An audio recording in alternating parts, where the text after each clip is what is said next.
My name is Dr. Jayfus Doswell, President and CEO of Juxtopia. Oh, and I'm Mallory, Senior Product Engineer with Juxtopia. The word that comes to mind is example, and then having the propensity for perfection, demonstrating leadership through example, and then exhibiting that, exemplifying that through work towards perfection. And that's what Juxtopia pretty much represents: to improve human performance in everything that we do, and be the best at everything we do, both internally, improving human performance internally, and also through the products that we design, engineer, and get to market. So it's by example and then sustaining the propensity for perfection. To us, that's what leadership pretty much represents. So that whenever anybody else follows, they have a higher level bar than what they ever actually have anticipated for themselves, always pushing the limit for themselves. One way that we are improving performance, and OJ can talk about this a lot in more detail, we're developing a wearable heads-up display based on augmented reality technology.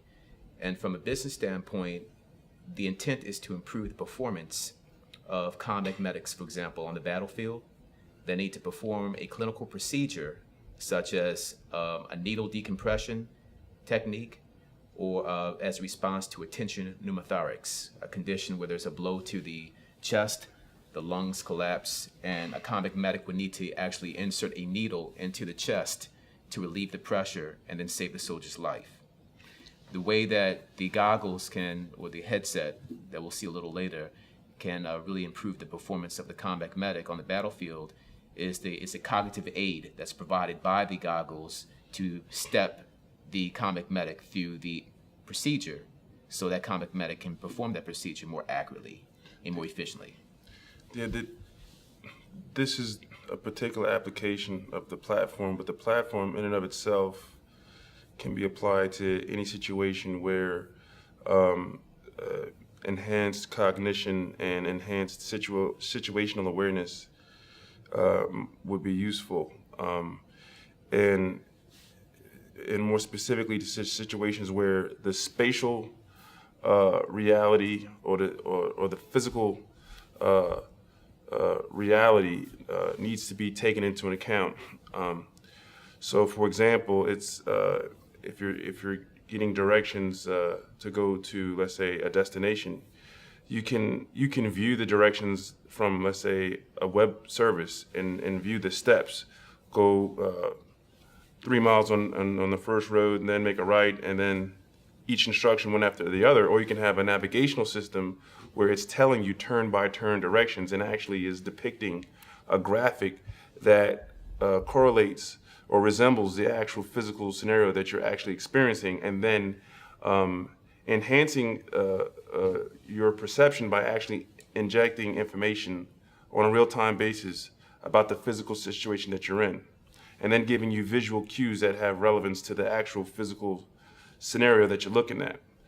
And again, a navigational system in a car is probably a great example of that. Now, one of the fundamental difference between, let's say, a navigational system for your car, as most of them are now, and this system, is that it's sort of a navigational system for your body or for your head, but instead of you actually having a screen that represents what's there and then having graphics or information on that particular screen, those additional informational features are actually injected into your field of view. So instead of you looking at a screen or a map, a 3D map that's changing, you're looking at the actual real scenario that's going on, and via the heads-up display, the see-through heads-up display, graphical information is actually projected into your field of view, and to overlay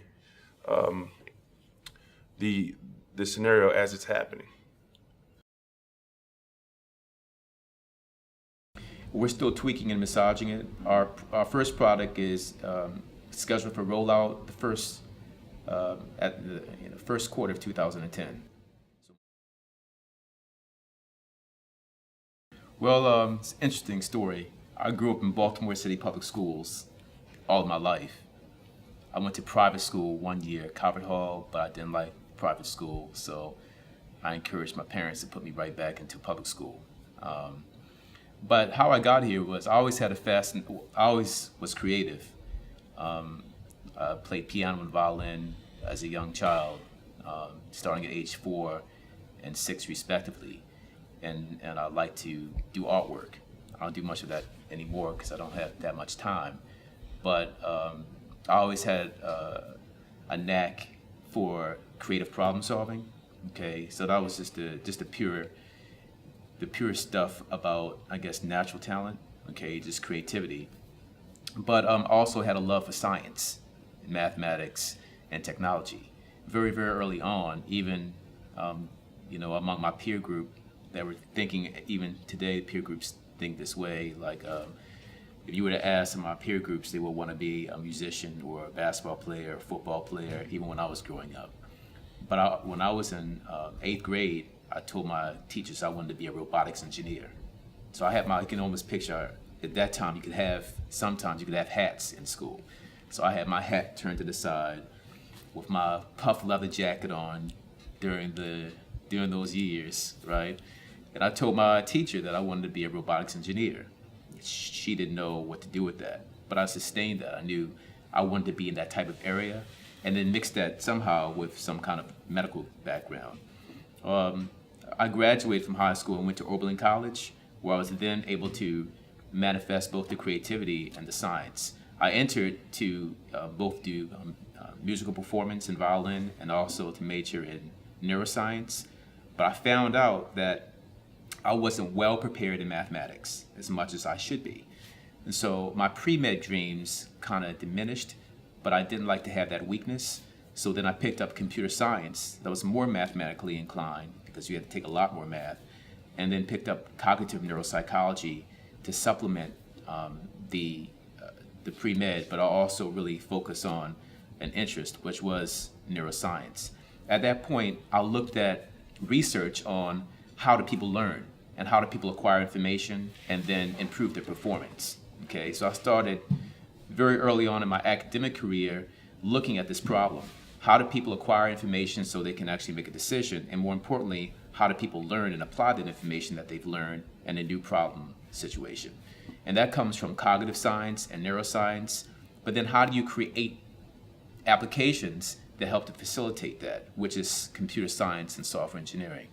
So once I knew that I had that niche, I achieved a Ford Mellon grant at Oberlin College to really investigate that type of scenario, and it went well. And at that point, created the first embryonic biology animation multimedia program to teach some aspects of embryonic biology using the combination of cognitive neuropsychology and computer science. And it was used to actually teach students at the first year biology at Oberlin College. Then I went to, after working for a couple of years, pursue my master's degree in an area of virtual reality and computer science, where I did my thesis and was one of the first to do a thesis in the computer science program at Howard University. After that, I transferred that knowledge over to George Mason University, where I focused on creating an artificial intelligent virtual instructor.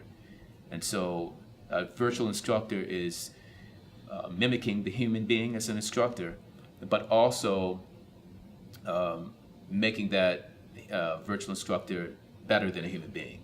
Always improving performance in the technology, and the technology to improve human performance. So after that manuscript, I knew I couldn't change the level of education at that point, but I could contribute to the science.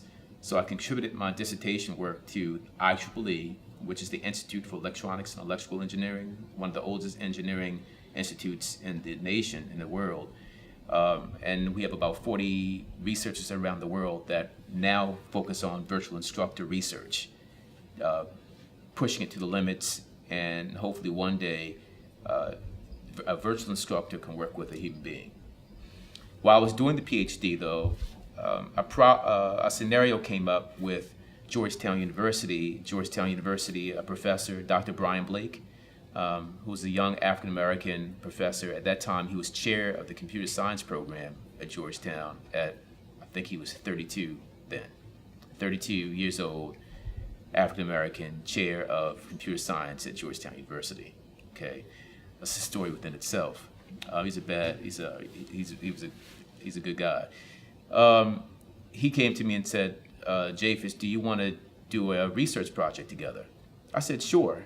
He said, well, let's submit an NSF Small Business Innovative Research Grant. And I've done SBIRs before, which is called in its acronym, but I had never submitted one to the National Science Foundation. I said, well, what's the domain and what's the problem area? He said, well, let's focus on manufacturing.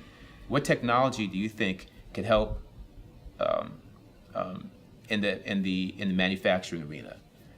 So we looked around and we said, okay, the automotive manufacturing arena has some issues. This is before the big three took a nosedive in the financial market.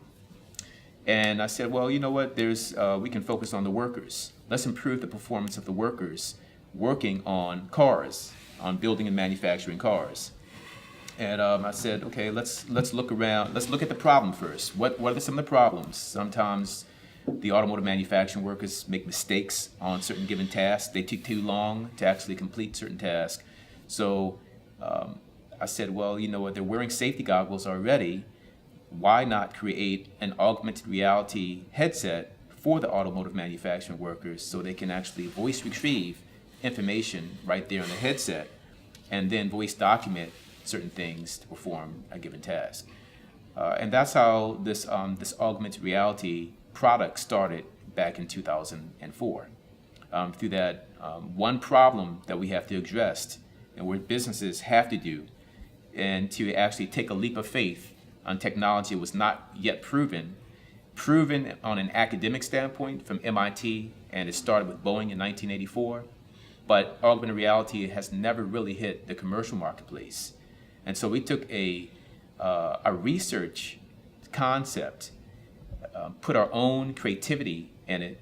OJ then took that concept and pushed it even further than what I would have ever imagined, to make a wearable headset that doesn't require too many wires, is completely wireless, and then that can actually in real time present information on your field of view and then superimpose digital information on a real world object. And for an automotive manufacturing worker, where we were working at BMW, the ability to just voice retrieve inspection list and then voice document errors that were identified into their quality assurance system was extremely valuable for them, and a valuable type of tool that they would think every automotive manufacturing worker in the plant, 3,000 of them, would actually need. And that was just one plant.